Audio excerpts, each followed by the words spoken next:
প্রিয় শিক্ষার্থী, ইংরেজিতে অক্সিলারি ভার্বের ব্যবহার জানা ছাড়া কখনোই ইংরেজি শেখা সম্ভব নয়। কেন তোমাকে অবশ্যই অক্সিলারি ভার্বের ব্যবহার জানতে হবে? দেখো, ১ নম্বর কারণ, অক্সিলারি ভার্বের মাধ্যমে তুমি টেন্স নির্ণয় করতে পারবে। অক্সিলারি ভার্বের মাধ্যমে তুমি প্রশ্নবোধক বাক্য তৈরি করতে পারবে। অক্সিলারি ভার্বের ব্যবহারের মাধ্যমে তুমি নাবোধক বাক্য তৈরি করতে পারবে। অক্সিলারি ভার্বের ব্যবহারের মাধ্যমে তুমি ভার্বের সঠিক ফর্ম ব্যবহার করতে পারবে। তাহলে আসো, তোমরা স্ক্রিনের মধ্যে দেখছো অক্সিলারি ভার্বের একটা লিস্ট এখানে দেওয়া হয়েছে।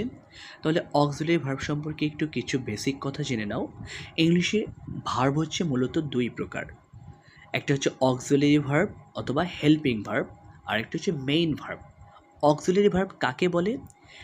বাক্যের মধ্যে মেইন ভার্বের বিভিন্ন ধরনের অর্থ প্রকাশ করার জন্য যে ভার্বগুলো সাহায্য করে থাকে সেই ভার্বগুলোকেই বলা হচ্ছে অক্সিলারি ভার্ব অথবা হেল্পিং ভার্ব তথা সাহায্যকারী ভার্ব। স্ক্রিনে দেওয়া আছে এই যে ভার্বগুলো, be verb, have verb, do verb এবং কিছু মডাল ভার্ব। এই অক্সিলারি ভার্বগুলোকে দুই ভাগে বিভক্ত করা হয়েছে। তোমরা স্ক্রিনে বাম পাশে দেখতে পাচ্ছ 1, 2, 3 ভাবে এরকম লেখা B verb, have verb, do verb. এই তিনটি হচ্ছে প্রাইমারি অক্সিলারি ভার্ব। আর ডান পাশে যেগুলো দেখতে পাচ্ছ এগুলো হচ্ছে মডাল অক্সিলারি ভার্ব। কেন এই নাম দুই ভাগে বিভক্ত করা হলো?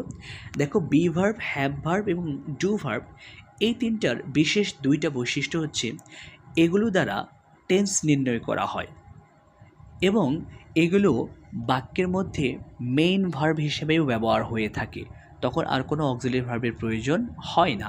তাহলে এগুলো দুটার বিশেষ বৈশিষ্ট্য হচ্ছে মেইন ভার্ব হিসেবে ব্যবহার হতে পারবে এবং এগুলো দ্বারা টেন্স নির্ণয় করা যাবে। আর মডাল ভার্বগুলো কখনোই মেইন ভার্ব হিসেবে ব্যবহার হতে পারবে না এবং এরা 3 কালের সাথে সম্পর্কিত না, যে কোনো কালের সাথেই এরা বসতে পারে। তাহলে এখন আরেকটি কথা এখানে গুরুত্বপূর্ণ, মেইন ভার্ব হিসাবে বি ভার্ব, হ্যাভ ভার্ব এবং ডু ভার্ব আসলে তোমরা স্ক্রিনে যে অর্থগুলো দেখতে পাচ্ছ এই অর্থগুলো বহন করবে। যদি এই ভার্বগুলো অক্সিলারি ভার্ব হিসেবে ব্যবহার করা হয় তাহলে এই ভার্বগুলো নিজস্ব কোনো অর্থ দেয় না, মেইন ভার্বের সাথে সংযুক্ত হয়ে মেইন ভার্বকে অর্থ প্রকাশ করতে সহায়তা করে। এখন আমরা প্রথমত দেখব কিভাবে বি ভার্ব, হ্যাভ ভার্ব এবং ডু ভার্বের মাধ্যমে টেন্স নির্ণয় করা যায়। দেখো, এম ইজ আর বি ভার্বের মধ্যে এম ইজ আর যদি কোনো বাক্যের মধ্যে ব্যবহার করা হয়ে থাকে তাহলে নিঃসন্দেহে সেটা প্রেজেন্ট টেন্স হবে। ওয়াজ ওয়ার ব্যবহার করা হলে সেটি নিঃসন্দেহে পাস্ট টেন্স নির্ণয় করা, পাস্ট টেন্স বলতে হবে। বিং এবং বিন কোনো টেন্সকে ইঙ্গিত করে না বা নির্দেশ করে না। হ্যাভ ভার্বের মধ্যে হ্যাভ হ্যাজ প্রেজেন্ট টেন্সকে নির্দেশ করে, হ্যাড আসলেই সেটি পাস্ট টেন্স। ডু ডাজ সবসময় প্রেজেন্ট ইনডিফিনিট টেন্সকে নির্দেশ করে, ডিড সবসময় পাস্ট ইনডিফিনিট টেন্সকে নির্দেশ করে। তাহলে আমরা খুব সহজেই আমরা এই টেন্সগুলো এই ভার্বগুলোর মাধ্যমে আমরা টেন্স নির্ণয় করতে পারি। এই মডাল ভার্ব থেকে শ্যাল এবং উইল শুধুমাত্র ফিউচার টেন্সকে নির্দেশ করবে বা ফিউচার টেন্সকে বলে দেবে। যাই হোক, তাহলে আমরা এই কয়টা অক্সিলারি ভার্ব যদি মনে রাখতে পারি তাহলে যে কোনো বাক্য পড়েই আমরা ওই বাক্যটি কোন টেন্সের এটা আমরা বলে দিতে পারবো। তাহলে এবার দেখো, যদি এই বাক্যগুলোর পরে মেইন ভার্ব আসে তাহলে মেইন ভার্বগুলো কোন ফর্মের হবে? আমরা জানি ভার্বের বেশ কয়েকটি ফর্ম রয়েছে, এটা আইএনজি ফর্ম রয়েছে, PV3 রয়েছে, বেস ফর্ম রয়েছে। তাহলে কোন ফর্ম হবে? বি ভার্বের বেসিকলি দুইটি ফর্ম আসবে। বি ভার্বের পরে যদি মেইন ভার্ব আসে তাহলে মেইন ভার্বটি একটি বাক্যের জন্য সবসময় আইএনজি যুক্ত হবে। যেমন আই এম স্পিকিং ইংলিশ, এখানে এম এর পরে স্পিকিং হয়েছে। হি ইজ ইটিং রাইস, ইজের পরে ইটিং হয়েছে, আইএনজি যুক্ত হয়েছে। আবার যদি বাক্যটি প্যাসিভ সেন্সের হয় অর্থাৎ সাবজেক্ট যেখানে নিষ্ক্রিয় থাকে তাহলে সবসময় বি ভার্বের পরে PV3 ফর্ম ব্যবহার হবে। যেমন English is spoken all over the world, এখানে ইংলিশ ইজ স্পোকেন, ইজের পরে স্পোকেন হয়েছে কারণ ইংলিশটা এখানে নিষ্ক্রিয় অবস্থায় রয়েছে, নিজে নিজে কাজ করছে না, প্যাসিভ সেন্সে, এই জন্য ভার্বটা হয়েছে PV3। হ্যাভ ভার্বের ক্ষেত্রে হ্যাভ যদি মেইন ভার্ব হিসেবে ব্যবহার হয় তাহলে এরপরে একটা নাউন আসবে, আর হ্যাভ যদি প্রিন্সিপাল ভার্বে অক্সিলারি ভার্ব হিসেবে ব্যবহার হয় তাহলে এরপরে একটা মেইন ভার্ব আসবে এবং সে মেইন ভার্বটি সবসময় PV3 হবে। যেমন he has eaten rice, I have gone to a school. Do verb present indefinite টেন্সে ব্যবহার হলে এটি হাবোধক বাক্যে কখনোই ব্যবহার হবে না, নাবোধক কিংবা প্রশ্নবোধক বাক্যে ব্যবহার হবে এবং এদের পরে সবসময় বেস ফর্মে ব্যবহার হবে।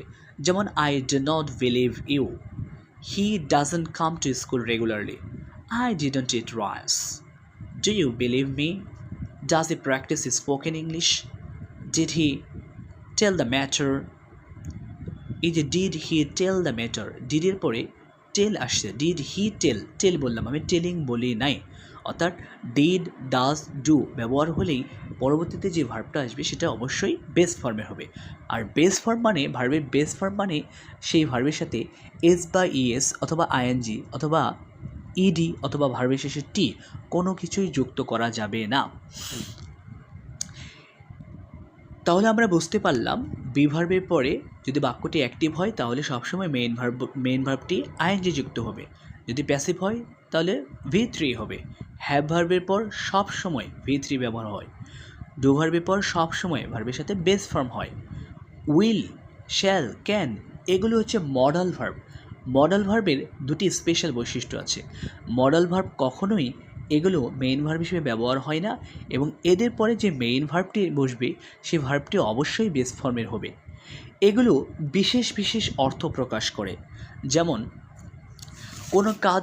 কোনো কাজের বাধ্যবাধকতা বোঝানোর জন্য ব্যবহার হতে পারে মডালগুলো। কোনো কাজের সম্ভাবনা, অনুমতি, সক্ষমতা, অক্ষমতা, কোনো কাজ উপদেশ হিসেবে দেওয়া কিংবা ভবিষ্যতের ইচ্ছা অথবা অতীতের অভ্যাস বোঝানোর জন্য এই মডাল ভার্বগুলো ব্যবহার করা হয়ে থাকে। যেমন এখানে মাস্ট, হ্যাভ টু এগুলো বাধ্যবাধকতা বোঝায়, আবার মে, মাইট এগুলো সম্ভাবনা বোঝাবে। ক্যান বর্তমানের সক্ষমতা, কোনো কাজ করার সক্ষমতা আছে এটা বোঝাবে। কুড অতীতের কোনো কাজ করার সক্ষমতা আছে এটাকে বোঝাবে। উইল ভবিষ্যতের কোনো কাজ করার ইচ্ছা প্রকাশ করবে। এবার মাস্ট এটা বাধ্যতামূলকভাবে কোনো কিছু করা হবে এটাও বোঝাবে। উড অতীতের অভ্যাস বোঝাবে। শুড দ্বারা অ্যাডভাইস বোঝাবে অর্থাৎ পরামর্শ দেওয়া। শুড, হ্যাড বেটার এগুলো পরামর্শ দেওয়ার ক্ষেত্রে ব্যবহার করা হয়ে থাকে। My dear students, I hope that all of you have understood this matter clearly. My video is getting prolonged, and that's why I will not